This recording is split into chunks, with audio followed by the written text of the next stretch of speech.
बिहार बिहार वो राज्य जहां 40 लोकसभा की सीटें, वहां पर एनडीए ने बढ़िया प्रदर्शन किया है, लेकिन वो जो नीतीश कुमार वाला फैक्टर है बिहार में, वो किस तरीके से आने वाले समय में प्ले अप होगा, इसी को लेकर सबकी नजर है। और जरा एक तस्वीर आपको दिखाती हूं, पहले वीडियो और फिर तस्वीर। जब साथ साथ सफर करके पटना से दिल्ली पहुंचे नीतीश कुमार और तेजस्वी यादव की ये तस्वीर आपके सामने है।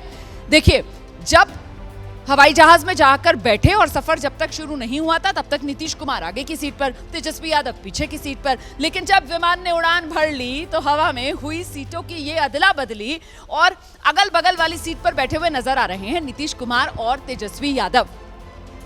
अब जरा हम आपको मिलवाते हैं, हमारे साथ हमारे वरिष्ठ सहयोगी प्रकाश कुमार इस वक्त मौजूद हैं हमारे एबीपी न्यूज के इलेक्शन हेडक्वार्टर्स में, और प्रकाश जी ने ही अपने कैमरामैन के जरिए ये तस्वीरें कैद की और आप तक पहुंचाने का काम किया, क्योंकि प्रकाश जी खुद इसी फ्लाइट में सफर कर रहे थे, वो भी इसी विमान में बैठकर पटना से दिल्ली पहुंचे हैं। अब बड़ा सवाल ये हो जाता है कि जब तक जमीन पर जहाज था तब तक कुछ और पोस्टरिंग थी, लेकिन जैसे ही हवा में उड़े तो फिर सीटें बदल गई। अब इसके संकेत क्या निकाले जाएंगे? ये संकेत जानबूझकर दिया गया है या फिर अनजाने में हुआ है? क्या ये संयोग है या फिर बाकायदा इसकी रणनीति तैयार की गई है? ये देखना होगा। ये दिलचस्प है, क्योंकि जब नीतीश कुमार दिल्ली के लिए रवाना हो रहे थे तो ये पहले से तय था कि 10:45 की फ़्लाइट से जाएंगे। दूसरी तरफ तेजस्वी यादव भी उसी फ्लाइट से जा रहे हैं। ये क्या इत्तेफाक था या फिर जानबूझकर ऐसा कराया गया था? अमूमन नीतीश कुमार को जानने वाले ये लोग जानते हैं कि जिनसे उनको मुलाकात नहीं करनी होती है, पहले वो पता कर लेते हैं कौन कौन फ्लाइट में है, किस सीट पर कौन बैठा है, और उसी हिसाब से वो पूरा तय करते हैं। तो जाहिर है कि उनको जानकारी थी। मतलब मिलना चाह रहे थे नीतीश कुमार जो हैं, मतलब वो चाह रहे थे कि आमना सामना हो, क्योंकि कल तो खबर ये भी आई ना प्रकाश जी, वो सम्राट चौधरी जो है पहुंचे थे नीतीश कुमार के घर पर उनसे मिलने के लिए, लेकिन नीतीश कुमार लंच कर रहे थे तो मुलाकात नहीं कर पाए। नहीं, मिलने की बात तो मैं नहीं कह सकता हूँ कि मिलना चाहते थे, लेकिन वो ये भी नहीं चाहते थे कि अगर ऐसी कोई तस्वीर आ रही है तो उनसे कोई परेशानी है। हो सकता है कि ऐसी तस्वीर से उनको राजनीतिक तौर पे फायदा मिल जाए, और आप जानती हैं कि राजनीतिक तौर पर फायदा मिल जाए इस तस्वीर से, फिर तो अगला सवाल ये पूछा जाएगा कि आखिर सियासी तौर पर नीतीश की नजर कहाँ है, कहाँ वो निशाना साध रहे हैं? बिल्कुल निशाने पर है, और सब कुछ निशाने पर ही चल रहा है। आप देखिए तो कैलकुलेटिव स्टेप्स उठाने के लिए नीतीश कुमार जाने जाते हैं। सबसे पहला निशाना है कि फॉर्मूला क्या बने मंत्रिमंडल में, अगर वो शामिल होते हैं तो 2, 4, 5 कहाँ तक जा सकते हैं नीतीश कुमार। उसके बाद कौन सा मंत्रालय, जिस मंत्रालय के जरिए फिर से वो बिहार में अपनी बिहार विधानसभा की राजनीति। ऐसा तो नहीं है कि कहीं पर निगाहें कहीं पर निशाना, और यही बना हुआ है नीतीश का सियासी फसाना। राकेश शुक्ला जी, अभी आपने दो लोगों का जिक्र किया, सम्राट चौधरी का और तेजस्वी यादव का। देखिए कितने चतुर हैं नीतीश जी। सम्राट के साथ यदि उनकी फोटो आती तो उसका क्रेडिट सम्राट को मिलता कि वो नीतीश जी को मनाने गए हैं, वो क्रेडिट नहीं दिए। लेकिन तेजस्वी के साथ फोटो खिंचवा के उन्होंने एक मैसेज कर दिया और खुद क्रेडिट ले लिए।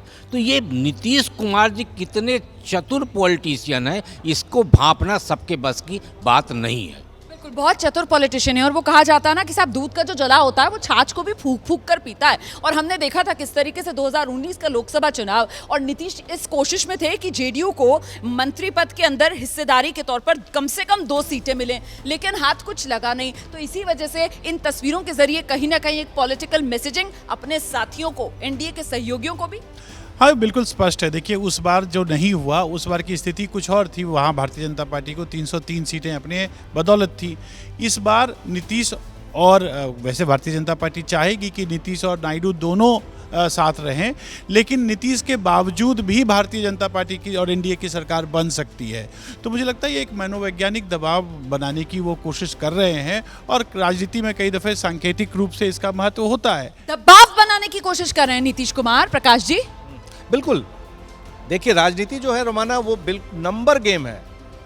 आप देखिए 2019 में नंबर गेम में नीतीश कुमार पिछड़ गए थे, उनको कोई पूछ नहीं रहा था, उनसे बात नहीं हो रही थी, यहाँ तक कि वो जगह जगह गए थे, लेकिन बावजूद इसके उनसे मुलाकात करने के लिए किसी ने कोशिश नहीं की। वो सिर्फ अमित शाह से मिलकर निकल गए थे।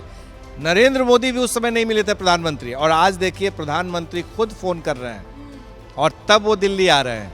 तो नंबर गेम है ये सब कुछ। नंबर गेम है सर, और नंबर गेम के जरिए ही जो उगता सूरज है उसी को हर कोई सलाम करता हुआ नजर आता है। और ऐसे में नीतीश का ये तेजस्वी यादव के साथ सफर आप किस तरीके से देख रहे हैं इसको, कुर्बान साहब? राजनीति संभावनाओं का खेल है और इस वक्त सौदेबाजी का बाजार गर्म है।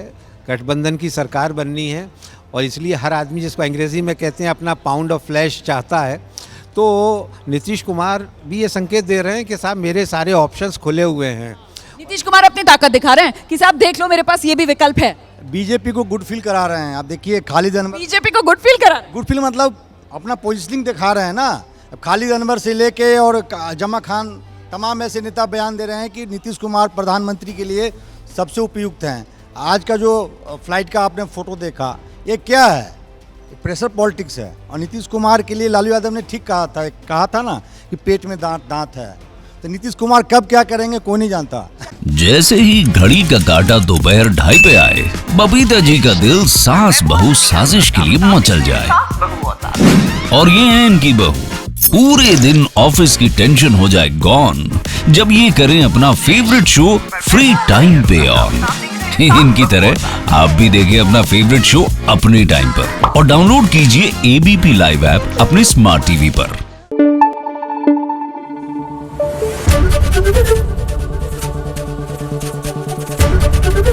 एबीपी न्यूज आपको रखे आगे।